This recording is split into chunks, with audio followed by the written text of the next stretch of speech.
নমস্কার, doctor Indradip Maiti, consultant nephrologist, Apollo hospital, Kolkata. তো আগের টপিকটা নিয়ে কন্টিনিউ করব, সেটা হচ্ছে যে সিকেডি হলে সেটা কিভাবে আমরা প্রিভেন্ট করতে পারি। তো প্রিভেনশনের আগে একটা জিনিস জানতে হবে যে কিডনি এমনই একটা অর্গান যেটা একটা লেভেল অবধি ড্যামেজ হয়ে থাকলে সেটা রিভার্স হয় না। তো আমাদের তারপরে বাকি যাতে কিডনি ড্যামেজ না হয় সেটাকে আমাদের চেষ্টা করতে হয় কিংবা কন্ট্রোলে রাখতে হয়। তার জন্য সবথেকে ইম্পর্টেন্ট জানার সেটা হচ্ছে যে কী কারণে কিডনি ড্যামেজ হলো। না, মূলত কিডনি যখন আমরা ডিসক্রাইব করি যে কিডনি কীভাবে খারাপ হলো, তো বিভিন্ন কম্পার্টমেন্ট হিসাবে আমরা ডিসকাস করি। তো কিডনির প্রধানত তিনটে কম্পার্টমেন্ট থাকে। একটা হচ্ছে কিডনির ফিল্টার, যেটাকে গ্লোমেরুলাস বলা হয়। সেকেন্ড কম্পার্টমেন্টটা হচ্ছে যে টিউবুল ইন্টারস্টিশিয়াম, যেটা হচ্ছে ফিল্টারের নিচে যেই পাইপের মতন ভাবতে পারেন, যে ছোটো পাইপগুলো চলে যায় যেখানে পেচ্ছাপ বেসিক্যালি তৈরি হয় কিংবা পেচ্ছাপে ইউরিন কনসেন্ট্রেশন কিংবা ডাইলিউশন হয়। 3 নম্বর পার্টটা হচ্ছে যে কিডনির ভ্যাসকুলেচার, সেটা হচ্ছে যে কিডনির ব্লাড সাপ্লাই। তো এই তিনটে যেই কারণেই মেনলি আমাদের কিডনি সমস্যা হয়ে থাকে। তো কিছু কন্ডিশন আছে যেরকম আমাদের এই গ্লোমেরুলাসটাকে প্রিডমিনেন্টলি এফেক্ট করে, যেগুলোকে বলা হয় নেফ্রোটিক কিংবা নেফ্রাইটিক সিনড্রোম। তো এইগুলো যখন হয় তখন পেশেন্টদের পেচ্ছাপে প্রচুর ফেনা বেরোয়, রক্ত বেরোতে পারে, প্রেশার হাই হয়ে যেতে পারে। তো যখন এই ডিজিজগুলো থাকে তখন এইগুলোর আমাদের ট্রিটমেন্ট করতে হয়। তো কোনো পেশেন্ট যার যদি এরকম হঠাৎ করে দেখা গেল যে পেচ্ছাপে ফেনা বেরোচ্ছে খুব বেশি, ফুলে যাচ্ছে, অথচ যার প্রেশার নেই, তো তখন সেই সময় আমাদেরকে এটাকে ইনভেস্টিগেট করতে হয়। কীভাবে ইনভেস্টিগেট করতে হয়?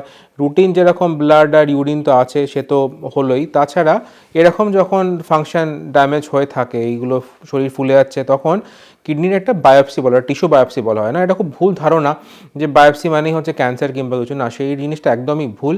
বায়োপসি ইন্ডিকেশনটা হচ্ছে যে কিডনির মধ্যে একটা, আমরা যেরকম ব্লাড যেরকম একটা ইঞ্জেকশন নেওয়া হয় সেরকমভাবে আর একটু লম্বা একটা নিডল কিডনির ভেতরে ওটাকে আমরা ইনসার্ট করি একটা টিস্যু দিয়ে বের করে পরীক্ষা করার জন্য। সেই পরীক্ষার উপরে নির্ভর করবে যে ওই ট্রিটমেন্টটা কি করা যায়। যদি এটা ডিলে হয়ে যায় তাহলে সিকেডি প্রোগ্রেস করে যাবে। ইনফ্যাক্ট এই নেফ্রোটিক সিনড্রোম যেটা ছিল সেটা সিকেডিতে প্রোগ্রেস করে যাবে আর আলটিমেটলি কিছুই করা যাবে না। সেকেন্ড পার্ট যেটা হচ্ছে সেটা হচ্ছে যে এই যেটা বললাম সেকেন্ড কম্পার্টমেন্ট, যেটা হচ্ছে এই টিউবুলো ইন্টারস্টিশিয়াম, যেখানে বেসিক্যালি ইউরিনের কনসেন্ট্রেটিংয়ের জায়গাটা।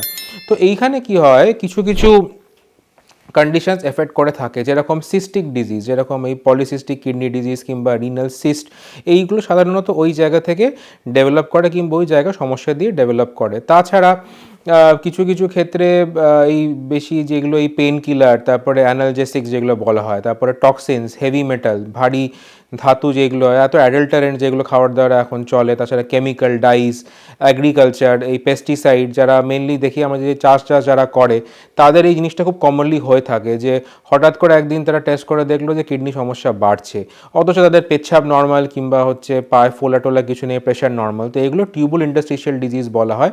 আর এইগুলোতে মেনলি যেটা আছে, যদি আর্লি ডিটেক্ট করা যায় তাহলে আমরা অনেক ডিলে করতে পারি প্রোগ্রেশনটাকে, কারণ এই টিউবুল ইন্টারস্টিশিয়াল ডিজিজ টাইম দেয় হাতে। যেরকম গ্লোমেরুলার ডিজিজগুলো ছিল, যেগুলো কিডনির ওপরের পার্টটাকে ইনভলভ করে, ফিল্টারটাকে, সেগুলো খুব র্যাপিডলি ড্যামেজ হতে পারে কিডনিটাকে। বাট এই টিউবুল ইন্টারস্টিশিয়াল ডিজিজ এইগুলো একটুখানি বিনাইন টাইপের হয়, আর এইগুলো যদি সঠিক সময় চিকিৎসা করা যায় তাহলে ওটাকে অবশ্যই রিভার্স হতে পারে। থার্ড যেই পার্ট সেটা হচ্ছে ভ্যাসকুলার পার্ট, মানে রক্ত, ব্লাড ভেসেল। তো স্বাভাবিক এটা কমনলি ইনভলভ হয় হাইপার টেনশন। তো বেশি হাইপার টেনশন থাকলে কিডনির যে ব্লাড ভেসেল এগুলো ফুলে যায়, তারপরে হচ্ছে ওটা ন্যারো হয়ে যায়, বেসিক্যালি ন্যারোয়িং হয়, সেই জন্য কিডনিতে ব্লাড পৌঁছায় না। আর তারপরে গিয়ে কিডনিতে ব্লাড না পৌঁছে ওটা ইস্কিমিয়া হয়ে গিয়ে কিডনিতে বেসিক্যালি হার্ট অ্যাটাকে যেরকম হয় সেরকমভাবে কিডনিতে ব্লাড না পৌঁছালে কিডনির জায়গাটা মরতে থাকে। তো সেটা গিয়ে একটা সিকেডিতে প্রোগ্রেশন হয়ে যায়। তো এরমভাবে যদি আমরা কারণে জিনিসটা আগের থেকেই বের করে সচেতন যদি হওয়া যায়, তবে আমরা আমাদের ক্ষেত্রে এই কিডনির প্রোগ্রেশনটাকে হল্ট করতে সুবিধা হবে। তো কীভাবে হল্ট করা যায়? যেরকম বললাম যে প্রথমে ওই গ্লোমেরুলাসের পার্টটা, নেফ্রোটিক সিনড্রোম, তার জন্য বেসিক্যালি স্টেরয়েডস ট্রিটমেন্ট রয়েছে, আরও অন্য সেকেন্ড লাইন এজেন্ট আমরা দিয়ে থাকি, সেগুলো রোল আছে। তারপরে কিছু ওষুধ যেগুলো বিপিতে কন্ট্রোল হয়, যেটা হচ্ছে এগুলোকে এস ইনহিবিটর কিংবা এআরবি বলা হয়, এইগুলো কিন্তু কিডনি ডিজিজ প্রিভেন্ট করতে কিংবা প্রোগ্রেশনটাকে রিটার্ড করে। তাছাড়া SGLT2 ইনহিবিটার্স বলে একটা নতুন ক্লাস অফ মেডিসিনস রয়েছে, যেগুলো হচ্ছে কি কিডনিকে প্রোটেক্ট করে কিংবা প্রোগ্রেশন থেকে রিভার্স করতে হেল্প করে। তো এইগুলোই মেনলি আমাদের অ্যাপ্লাই করতে হবে আমাদের ডে টু ডে প্র্যাকটিসে, কিংবা যদি আপনারা দেখছেন যে এই সমস্যাগুলো আপনাদের হচ্ছে, তো অবশ্যই আপনাদের একটা নেফ্রোলজি কনসালটেশনের দরকার। আর সেইভাবেই যদি তাড়াতাড়ি জিনিসগুলো ডিটেক্ট করা যায়, তবে এটা আমরা প্রোগ্রেসটাকে রিভার্স করতে পারবো। Thank you.